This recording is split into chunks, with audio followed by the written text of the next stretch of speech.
तर बघा मित्रांनो, आपण 10वीची सिरीज चालू केलेली आहे. त्याच्यामध्ये सराव संच 1.5 मधले आपले 2 गणित झालेले आहेत. तर आज आपल्याला बघायचे गणित नंबर 3. तर त्याच्यामध्ये काय म्हटलेलं आहे, वडिलांच्या वयामध्ये मुलांच्या वयाची दुप्पट मिळवल्यास बेरीज त्यांची 70 येते आणि मुलाच्या वयामध्ये वडिलांच्या वयाची दुप्पट मिळवल्यास बेरीज 95 येते. तर समजा काय करू आपण आता, वडिलांचे वय आणि मुलांचे वय या दोघांचे कंपॅरिझन दिलेलं आहे. तर त्याच्यामध्ये अगोदर काय करायचं, वडिलांचे आजचे वय आणि मुलांचे आजचे वय. तर बघा, वडिलांचे आजचे वय काय म्हणू आपण, वडिलांचे आजचे वय x आणि मुलाचे आजचे वय y म्हणू.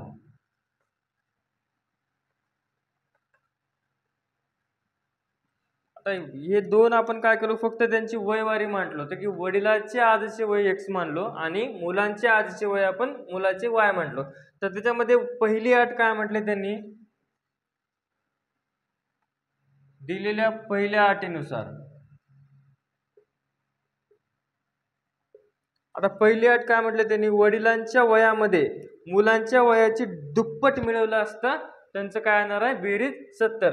आता वडिलांचं वय x आहे, त्याच्यामध्ये त्यांना काय म्हटले, मुलांच्या वयाची दुप्पट मिळवल्यानंतर त्यांची बेरीज काय येते, 70. हे झालं समीकरण नंबर 1. आणि आता दुसऱ्या अटीनुसार काय म्हटले त्यांनी,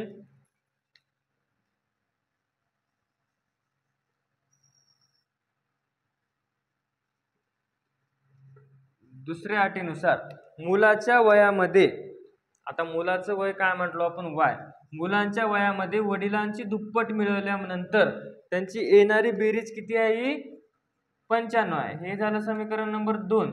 तर आता हे दोन अटी दिलेले आहेत, त्याच्यावरून आपल्याला x आणि y म्हणजे मुलाचे आजचे वय आणि वडिलाचे आजचे वय यांचं काय करायचंय, किमती काढायच्या. तर बघा, पहिल्या अटीनुसार आपण इक्वेशन मांडलो, दुसऱ्या अटीनुसार पण इक्वेशन मांडलो. तर त्याला हे थोडं सरळ करून घ्यायला इक्वेशन. अगोदर x घ्या, नंतर y बरोबर 95 म्हणजे 95.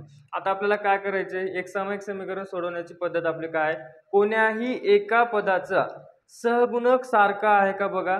सारखा नसेल तर सारखा करून घ्या, त्याच्यानंतर बेरीज वजाबाकी करा. आता बघा, इथं x आहे, इथं पण x आहे. तर या दोघांचा सहगुणक काढण्यासाठी आपल्याला काय करायचं, समीकरण नंबर 1 ला 2 ने गुणायचं आहे. समीकरण नंबर 1 ला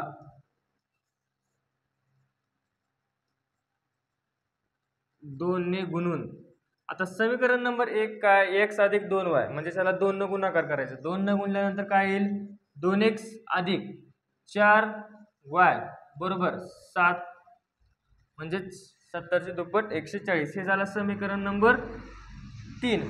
आता x चे सहगुणक सेम झालेले आहेत, तर समीकरण नंबर 2 आणि समीकरण नंबर 3 यांचे काय करायचंय, वजाबाकी करू आपण. समीकरण 2 वजा समीकरण नंबर 3. तर समीकरण नंबर 2 लिहून घ्या आधी, 2x अधिक y बरोबर 95 आणि समीकरण नंबर 3 आहे 2x अधिक 4y बरोबर 140.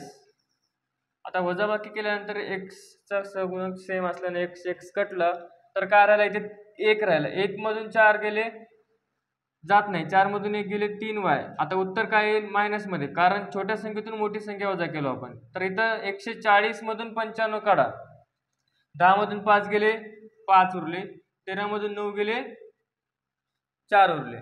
तर काय इथं पण मायनस उत्तर येईल, equal to -45 divided by -3. y equal to काय येईल, 3 1 3, 1 उरले, 3 5 15 म्हणजेच मायनस मायनस प्लस झाला.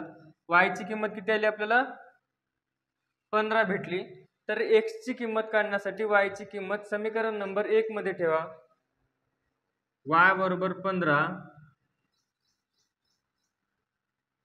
ही किंमत समीकरण नंबर 1 मध्ये ठेवू. आता समीकरण नंबर 1 काय सांगते बाबा, x अधिक 2y बरोबर 70. x अधिक 2 इंटू y ची किंमत 15 आली, तर x बरोबर 70, 15 दुनी 30, इकडे जाऊन काय होईल, मायनस होईल. इकडे जाऊन मायनस होईल, कारण इथं 15 दोन्ही 30 हे प्लस आहे, पुढे जाऊन मायनस झालं. 70 मधून 30 गेले, उरले 40. तर एक्सचं काय म्हटलं होतं आपण, वडिलाचे वय. तर वडिलाचे आजचे वय किती आहे, 40. वडिलांचे वय बरोबर एक्स बरोबर 40 आणि मुलाचे वय काय म्हटलं होतं आपण, वाय. तर वाय बरोबर मुलाचे वय किती झालं, 15. तर अशा प्रकारे गणित नंबर 3चं सोल्युशन. तर हे इथे किमती ठेवून बघू शकता. 40 15, 40 अधिक 15 दोन्ही 30 म्हणजे दोघांची 70. तर आपलं आलेलं उत्तर एक करेक्ट आहे. समजलं नसेल तर कमेंट बॉक्समध्ये विचारा, लिहून घ्या.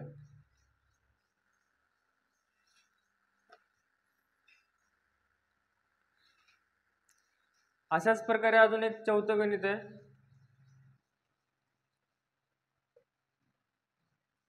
व्हिडिओ आवडत असतील तर प्लीज सबस्क्राईब करा, शेअर करा. तर चौथं पण असंच आहे. तर चौथं काय म्हटलेलं आहे, एका अपूर्णांकात छेद हा अंशाच्या दुपटीपेक्षा 4 ने मोठा आहे. एका अपूर्णांकाचा छेद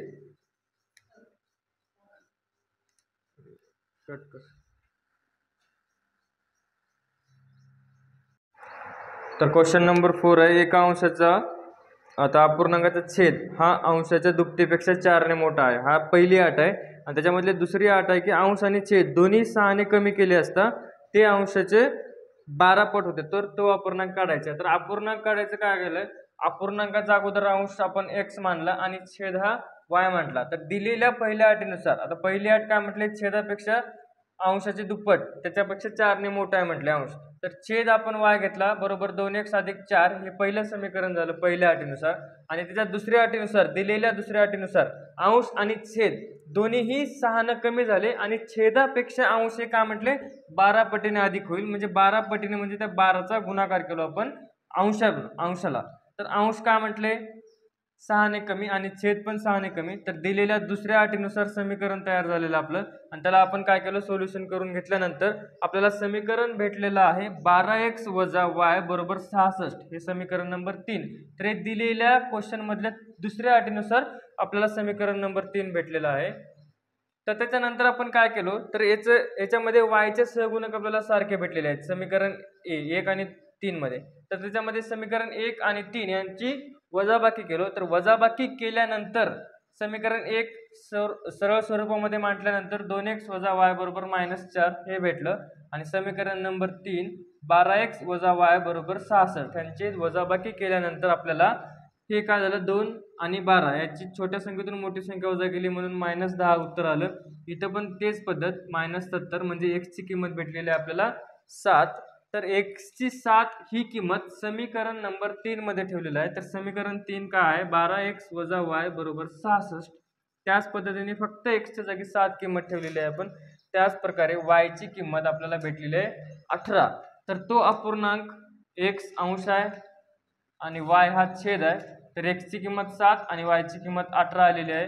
तर तो अपूर्णांक आपल्याला भेटलेला आहे 7/18 या स्वरूपामध्ये.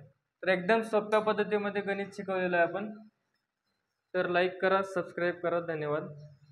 याच्या पुढचा व्हिडिओ आपण लगेच क्वेश्चन नंबर 5 आणि क्वेश्चन नंबर 6 उद्याच्या टाइममध्ये ह्याच टाइमला भेटू.